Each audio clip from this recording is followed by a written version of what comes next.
सरकार ने इस बार ईद की छुट्टी रद्द कर दी है। आपको बता दें कि मुख्य सचिव हरियाणा अनुराग रस्तोगी की ओर से जारी किए गए पत्र के अनुसार वित्त वर्ष 2024-25 की क्लोजिंग होने की वजह से ईद की छुट्टी रद्द की जा रही है।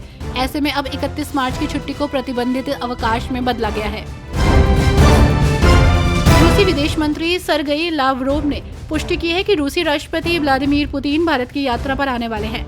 लावरोव ने कहा कि रूसी राष्ट्रपति व्लादिमीर पुतिन ने भारतीय सरकार के प्रमुख से मिलने का निमंत्रण स्वीकार कर लिया है। रूसी राष्ट्राध्यक्ष की भारत गणराज्य की यात्रा की वर्तमान में तैयारी की जा रही है। मैया सम्मान योजना के लाभुकों की बड़ी परेशानी दूर करने के लिए अधिकारियों ने बड़ा फैसला लिया है।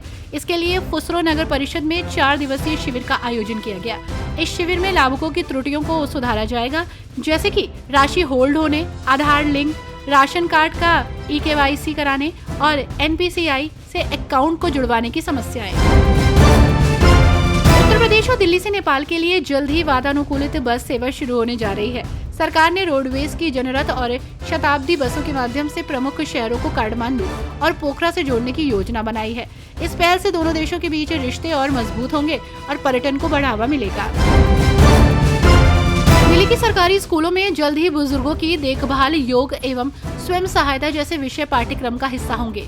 इसके साथ ही आर्टिफिशियल इंटेलिजेंस पर केंद्रित नए पाठ्यक्रम भी विकसित किए जा रहे हैं। ऐसे में आपको बता दें कि इन नए पाठ्यक्रमों और गतिविधियों का उद्देश्य छात्रों को तकनीक संचालित दुनिया में आगे रहने में मदद करना है।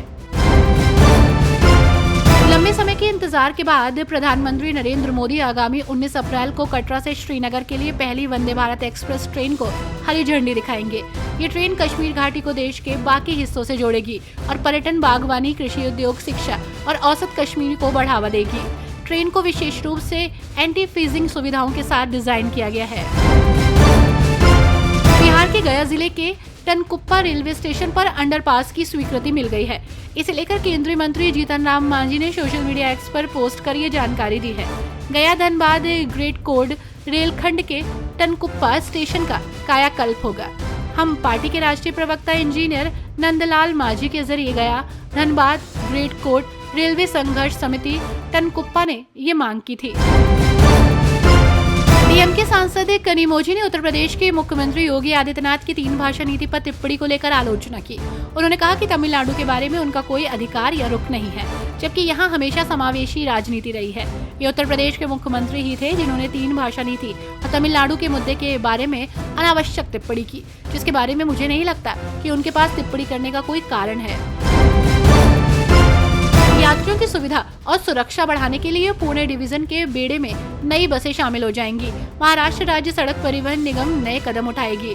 कई ST एजेंडों के बाहर ट्रैफिक जाम की वजह से शेड्यूल प्रभावित हो रहा है, जिससे देरी और असुविधा हो रही है। सेवाओं को बेहतर बनाने के लिए विशेष योजनाएं बनाई जाएंगी। अतिरिक्त CCTV कैमरे लगाए जाएंगे। हरियाणा सरकार ने सरकारी स्कूलों में शिक्षकों के हजारों पदों को भरने का फैसला किया है। विभिन्न विषयों के स्नातकोत्तर शिक्षक के 4,780 पदों को भरने के लिए मांग पत्र जुलाई 2024 को हरियाणा लोक सेवा आयोग को भेजा गया था। आयोग द्वारा 1,704 पदों को भरने की सिफारिश शिक्षा विभाग को मिलने के बाद नियुक्ति पत्र जारी करने की प्रक्रिया शुरू हो चुकी है।